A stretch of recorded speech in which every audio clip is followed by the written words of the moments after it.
Puji Tuhan, shalom. Shalom. Apa kabar kita hari ini? Baik, amin. Baik, saudaraku sekalian, saya ajak Bapak Ibu untuk membuka Alkitab bersama-sama dengan saya. Dari kitab Keluaran pasal yang ke-11. Kitab Keluaran pasal yang ke-11. Dimulai dari ayat 9 sampai ayat yang ke-10. Keluaran pasal 11 ayat 9 sampai ayat yang ke-10. Pemberitaan firman Tuhan masih mengambil tema bagian kedua. Hatinya dikeraskan supaya binasa. Keluaran 11 ayat 9 sampai ayat yang ke-10. Saya bacakan demikian firman Tuhan. Berfirmanlah Tuhan kepada Musa, Firaun tidak akan mendengarkan kamu, supaya mujizat-mujizat yang kubuat bertambah banyak di tanah Mesir. Musa dan Harun telah melakukan segala mujizat ini di depan Firaun. Tetapi Tuhan mengeraskan hati Firaun, sehingga tidak membiarkan orang Israel pergi dari negerinya. Tetapi Tuhan mengeraskan hati Firaun, sehingga tidak membiarkan orang Israel pergi dari negerinya. Saudaraku sekalian, setelah minggu yang lalu, kita sudah melihat dan mendalami hal yang pertama terkait dengan seperti apakah hati yang keras itu. Seperti apakah hati yang dikeraskan itu?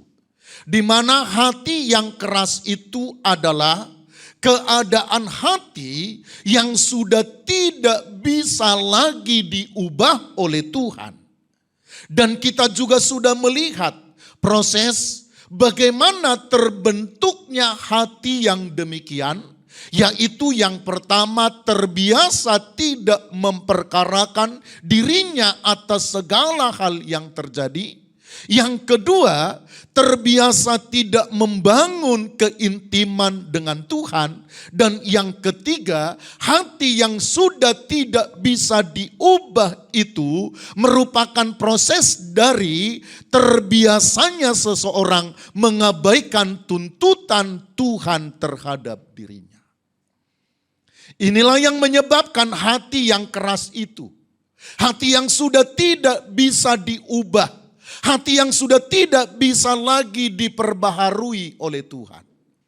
Sekali lagi, yang pertama, hati yang sudah tidak bisa lagi diubah itu merupakan proses di mana seseorang tidak terbiasa memperkarakan dirinya atas segala sesuatu yang terjadi, atas segala sesuatu yang dilihatnya, atas segala sesuatu yang dirasakannya, atas segala sesuatu yang didengarnya, apalagi atas segala sesuatu yang diizinkan oleh Tuhan terjadi di dalam hidupnya.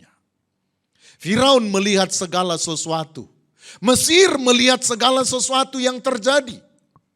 Tetapi di dalam segala sesuatu yang terjadi itu, Firaun dan Mesir tidak menemukan apa yang menjadi keinginan Tuhan di dalam hidupnya.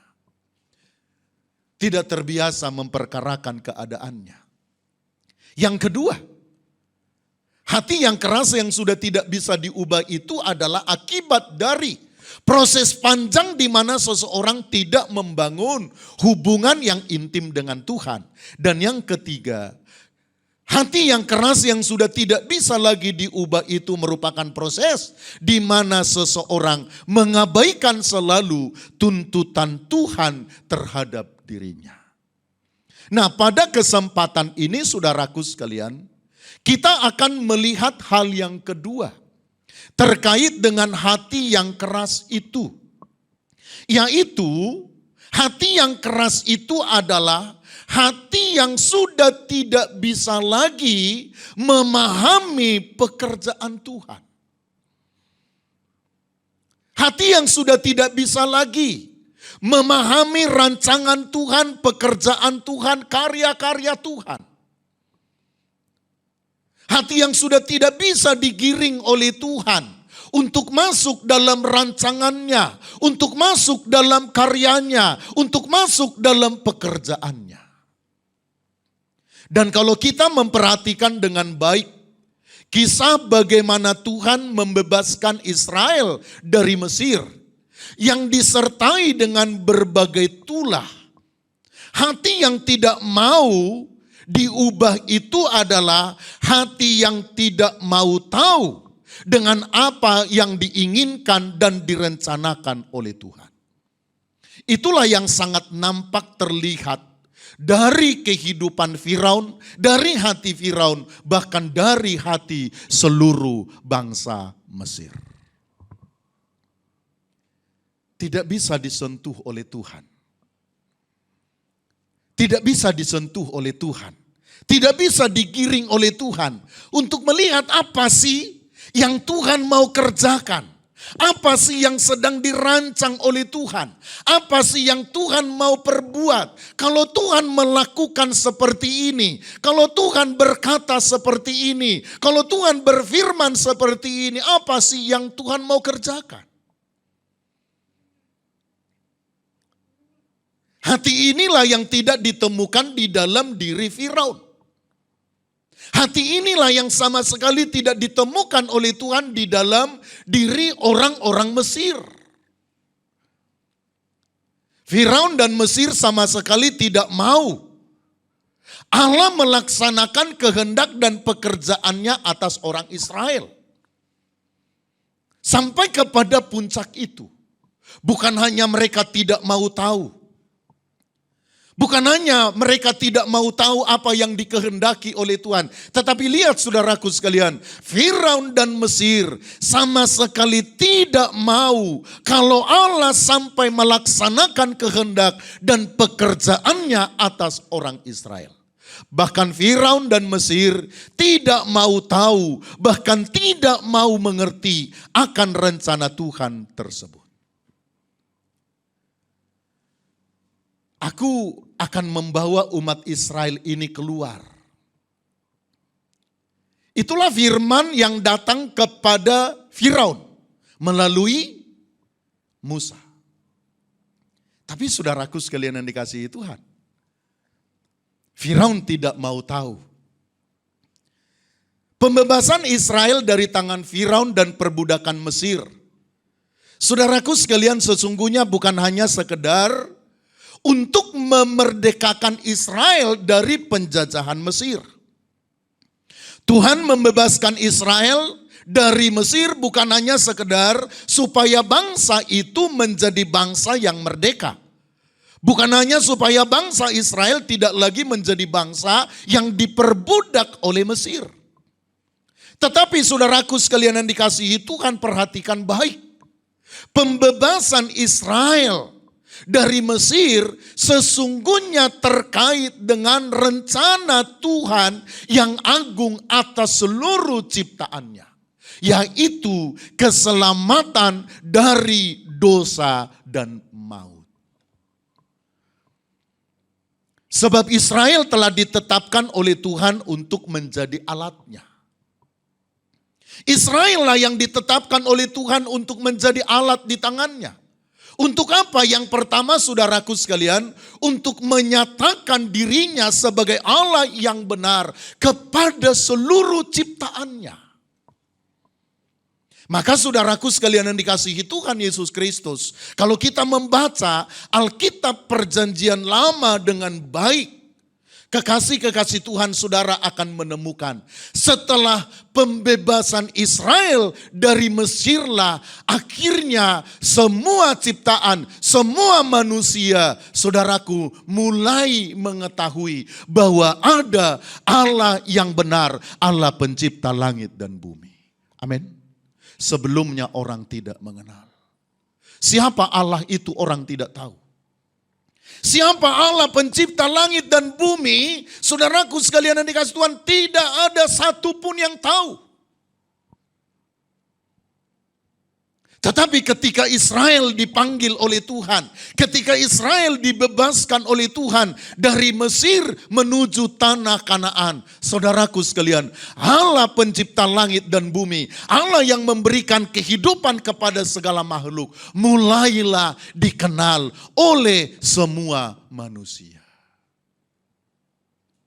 Melalui Israel lah Tuhan menyatakan dirinya.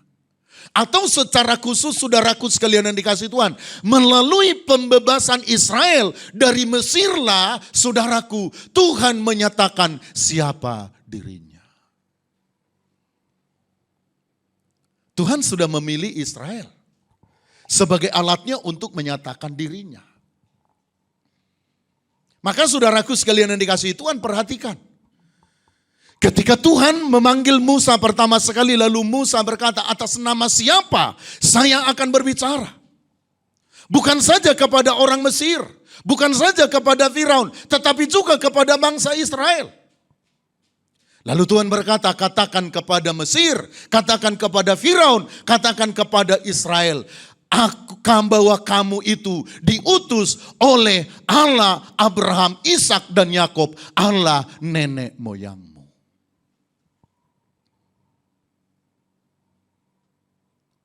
Maka ketika saudaraku sekalian yang dikasihi Tuhan, Musa berkata, izinkan kami pergi. Bukan mau pergi begitu saja. Bukan mau melangkah begitu saja supaya mereka menjadi bangsa yang merdeka. Tetapi kekasih-kekasih Tuhan, dikatakan oleh Alkitab, nanti Bapak Ibu baca di rumah dengan jelas, izinkan kami pergi supaya kami bisa beribadah kepada Tuhan dan Allah kami. Itulah pernyataan Musa.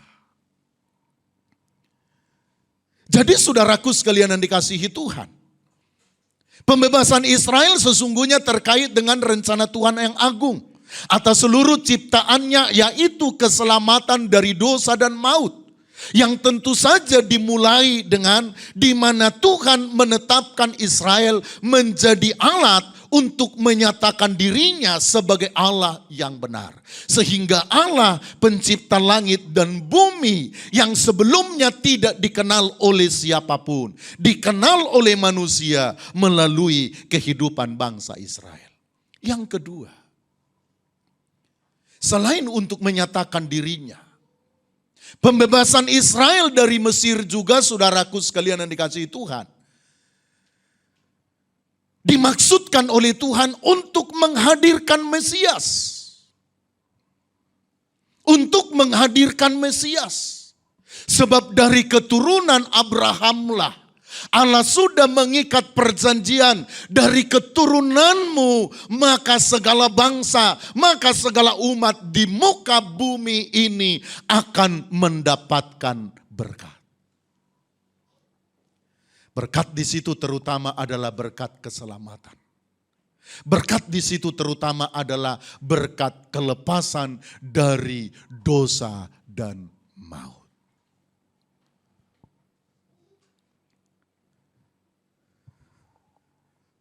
Itu sebabnya sekali lagi saudaraku, tadi saya sudah sampaikan. Dikatakan oleh Musa kepada Firaun, agar Firaun membiarkan mereka pergi, supaya mereka bisa beribadah kepada Tuhan Allah mereka. Berkali-kali Musa menyatakan hal itu kepada Firaun. Namun Firaun tetap saja menutup hatinya. Bahkan setiap kali itulah diberlakukan. Dan setiap kali itu juga saudaraku sekalian, Musa meminta izin agar mereka diizinkan beribadah kepada Tuhan Allahnya. Tetapi apa yang terjadi? Firaun semakin mengeraskan hatinya untuk tidak mengizinkan bangsa itu keluar dari tanah Mesir. Hingga sampai pada tahap menjadi keras sehingga harus dibinasakan oleh Tuhan.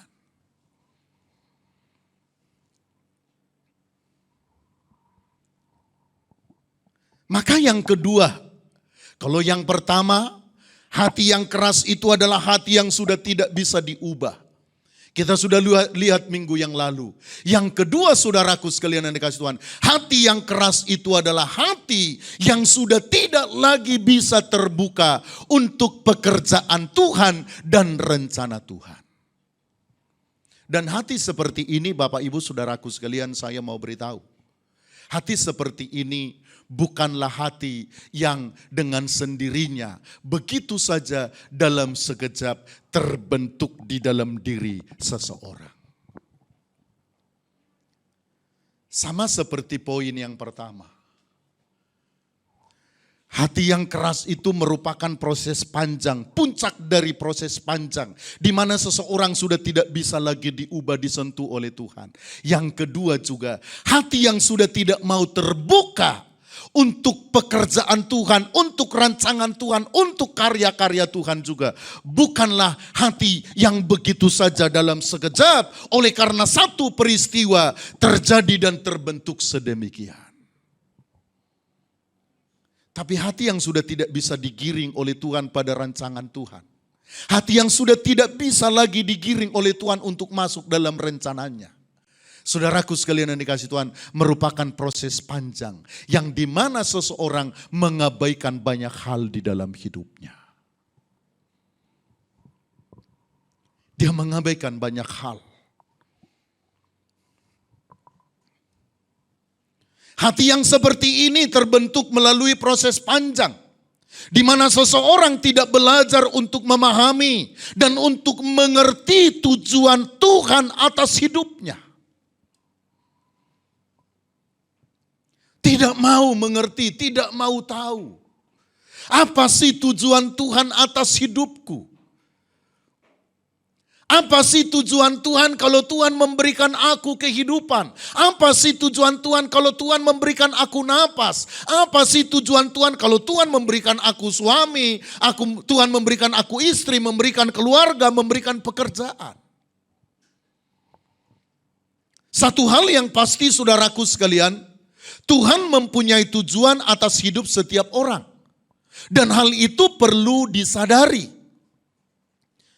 Sebab tidak ada satupun manusia di tengah-tengah dunia ini yang diizinkan oleh Tuhan, hidup menikmati kehidupan yang dari Tuhan itu. Pertama, tanpa tujuan, dan yang kedua, tidak ada satupun manusia yang diizinkan oleh Tuhan hidup di tengah-tengah dunia ini untuk tujuannya sendiri. Amin. Amin. Saudara bersama saya nih? Iya. Nggak ada manusia itu yang diberikan oleh Tuhan napas, yang diberikan oleh Tuhan kehidupan tanpa tujuan. Kalau Tuhan memberikan napas kepada seseorang, kalau Tuhan memberikan kehidupan kepada seseorang, apalagi kalau Tuhan mewarnai hidupnya, saudaraku sekalian yang dikasihi Tuhan, dengan segala kebaikannya, saya mau beritahu, Tuhan punya tujuan khusus untuk itu.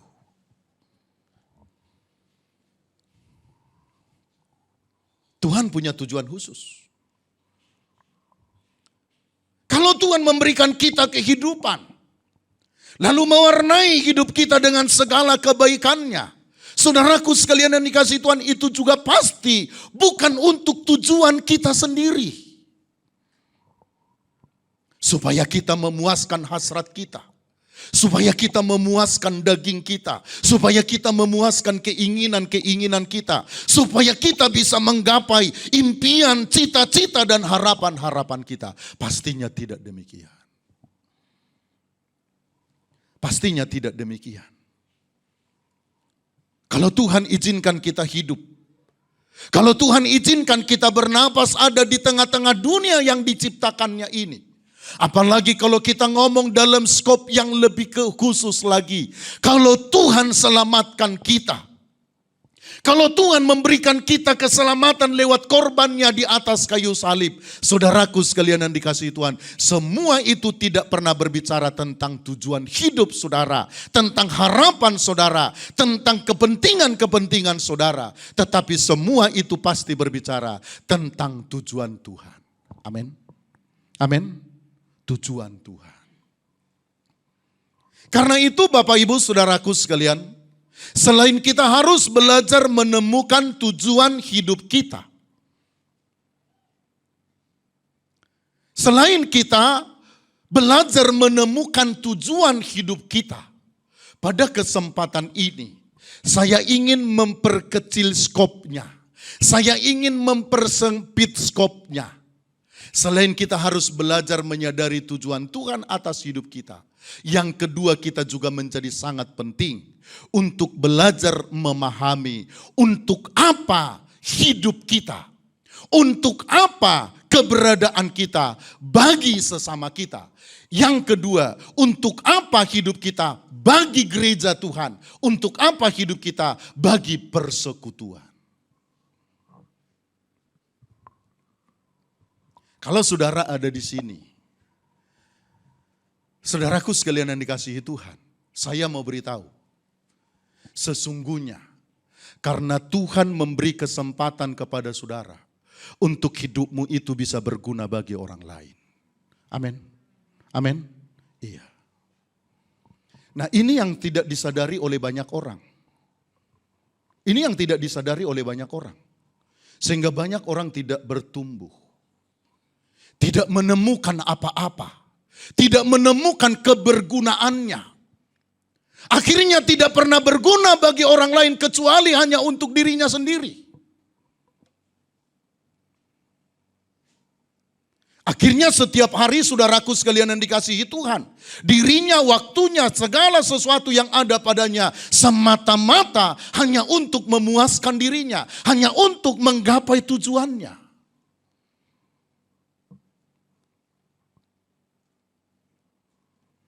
Untuk apa kita bagi sesama? Untuk apa kita bagi gereja Tuhan? Untuk apa kita bagi persekutuan yang seperti ini? Saudaraku sekalian yang dikasihi Tuhan, saya ingin itu ditemukan oleh setiap kita.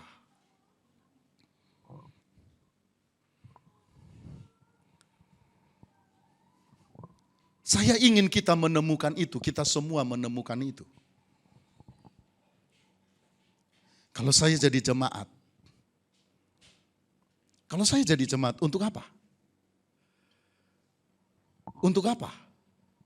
Saudaraku sekalian yang dikasihi Tuhan, saya mau berkata, sesungguhnya kalau kita jemaat yang benar, jemaat yang baik. Yang pertama, saudara tidak perlu khawatir, tidak perlu takut tentang keselamatanmu.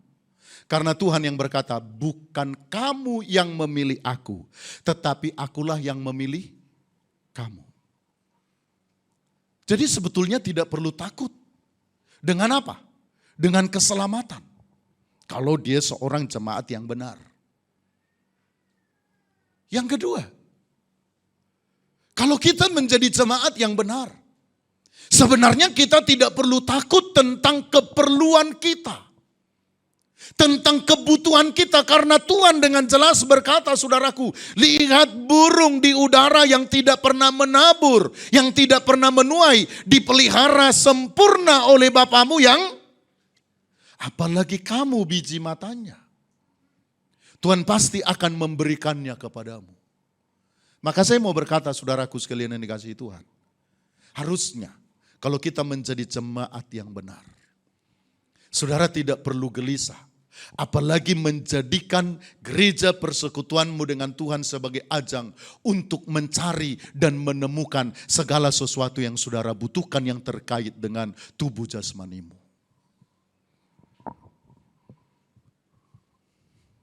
Kepada orang-orang yang tidak mengenal Tuhan.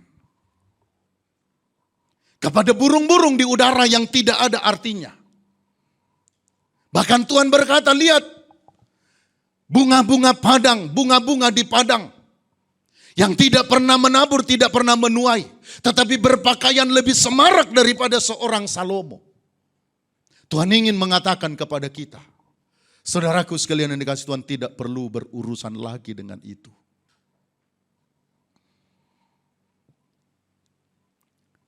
Akhirnya saudaraku sekalian yang dikasihi Tuhan, urusan kita apa? Urusan kita apa? Dalam kaitannya dengan keberadaan kita sebagai orang-orang yang sudah diselamatkan oleh Tuhan. Sebagai orang-orang yang sudah menjadi gereja Tuhan, jemaat Tuhan. Yang pertama itu, apa kegunaanmu bagi sesamamu? Apa kegunaanmu bagi sesamamu? Sudah berguna tidak? Sudah berguna tidak bagi sesama? Sudah menjadi alat Tuhan, tidak. Untuk mengokohkan persekutuan, untuk meneguhkan persekutuan, untuk menguatkan iman orang-orang lain. Atau cuma menjadi orang-orang yang membuat kekacauan.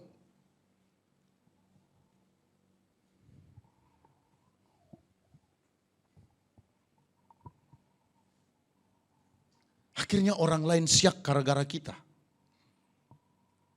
Akhirnya orang-orang lain tidak bertumbuh, tidak menemukan Tuhan. Untuk apa? Untuk apa yang begini-begini, saudara?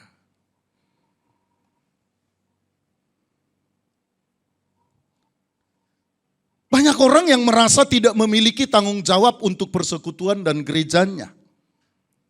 Banyak orang yang merasa tidak memiliki tanggung jawab bahkan untuk saudara-saudaranya yang lain, untuk manusia yang lain.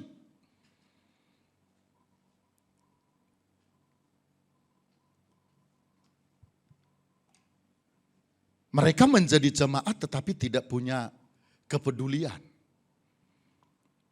Bagaimana orang lain dibangun? Bagaimana orang lain dibangun? Padahal seharusnya saudaraku sekalian yang dikasihi Tuhan, kita sudah berbicara tentang bagaimana saya berkorban supaya Bapak Pendeta Agus Saluk ini bisa tumbuh. Bagaimana saya berkorban? Bagaimana saya mengendalikan hati saya? Bagaimana saya berusaha berjuang dengan segala kemampuan saya agar orang-orang seperti Samuel yang masih belajar ini bisa menemukan akhirnya karunia-karunia yang baru, tempat-tempat yang baru di dalam pekerjaan Tuhan sehingga hidupnya bisa berguna. Harusnya kekasih-kekasih Tuhan, harusnya kita sepakat. Itu urusan kita, itu pergumulan kita sebagai anggota jemaat di gereja ini. Katakan amin. Amin? Iya, itu pergumulan kita. Itu soal yang harus kita gumuli. Itu soal yang harus kita gumuli. Untuk apa?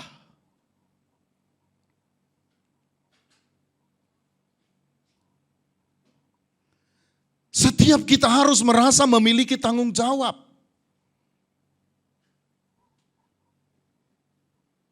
Harus memiliki tanggung jawab. Nah sayangnya saudaraku sekalian yang dikasihi Tuhan.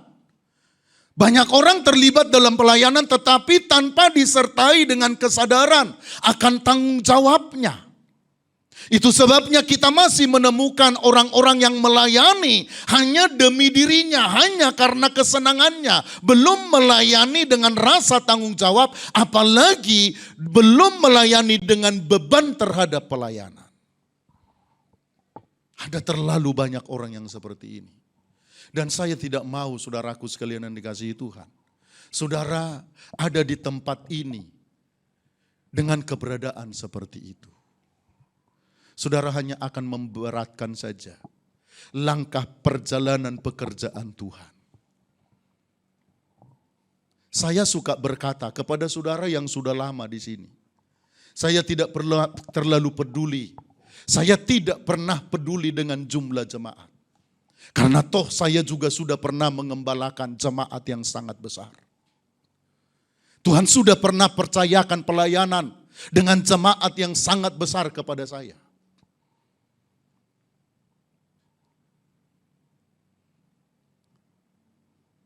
Justru karena saya merasa punya panggilan untuk membangun orang-orang yang mau dibangun. Saudaraku sekalian yang dikasihi Tuhan, maka saya memilih jalan yang sulit ini sampai hari ini.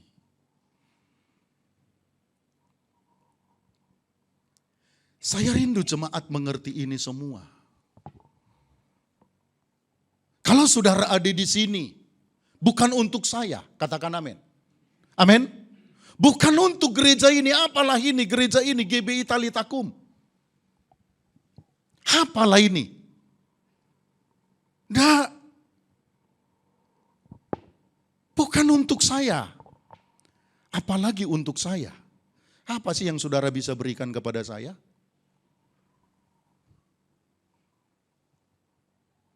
Dan apa sih yang saya harapkan? Tidak ada. Apa sih sebagai seorang pendeta yang seperti ini? Apa sih yang saya harap, saudaraku? Harapan saya cuma sederhana. Pendeta Agus bertumbuh satu kali menjadi gembala. Samuel satu kali menjadi pendeta. Yoel menemukan tempatnya. Simon menemukan tempatnya, kebergunaannya dalam pekerjaan Tuhan. Saya hanya ingin melihat saudaraku sekalian, saudara tumbuh menjadi orang-orang yang ideal, yang benar, dan yang memuaskan hati Tuhan. Tidak ada yang lain. Amin. Amin. Amin. Ya. Jemaat yang lama tahu seperti apa pergumulan kita.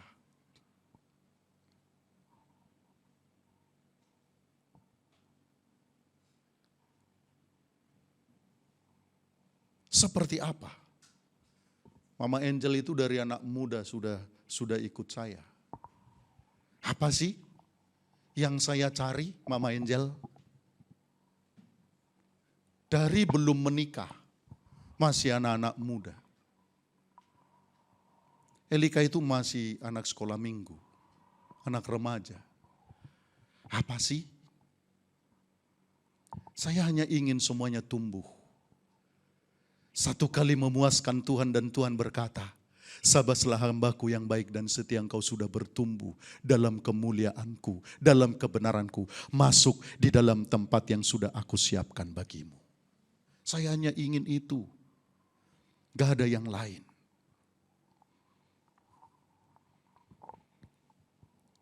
Maka melayani pun jangan layani dirimu. Amin? Amin? Halo, saudara bersama saya nih? Nggak enak kan? Saya nggak marah, kesannya marah. Tapi kadang-kadang harus khotbah begini supaya roh saudara itu bangkit. Amin? Iya. Melayani jangan layani ke dirimu, apalagi kesenanganmu semata. Aku melayani, wah seneng. Kita akrab. Lama-lama keakrabannya itu saya lihat jadi penyakit. Kalau saudara nggak bertumbuh. Amin? Amin? Iya. Kalau akrab harus bertumbuh. Harus bertumbuh, semakin baik. Semakin memiliki hati yang bersih, semakin memiliki hati yang murni. Semakin mengerti untuk apa aku ada di tengah-tengah saudaraku ini. Untuk apa aku ada di gereja ini. Kalau saya kumpul baik-baik, ketawa-ketawa. Jangan hanya ketawa. Tetapi saudaraku sekalian dan kasih Tuhan harus mengerti. Aku ketawa, untuk apa aku ketawa bersama dengan dia. Jangan ketawa di sini. Di sana lain.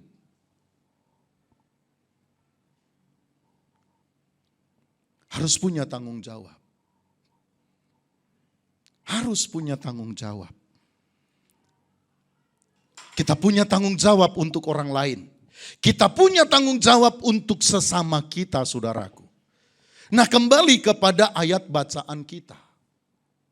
Apa yang membuat akhirnya Tuhan mengambil keputusan bahwa ini sudah sampai kepada tahap sudah tidak bisa lagi diubah dan dibinasakan. Saudaraku sekalian yang dikasih Tuhan, sekali lagi, karena Firaun dan Mesir sudah tidak bisa lagi disentuh, sudah tidak bisa lagi dibawa oleh Tuhan untuk masuk dalam rancangannya.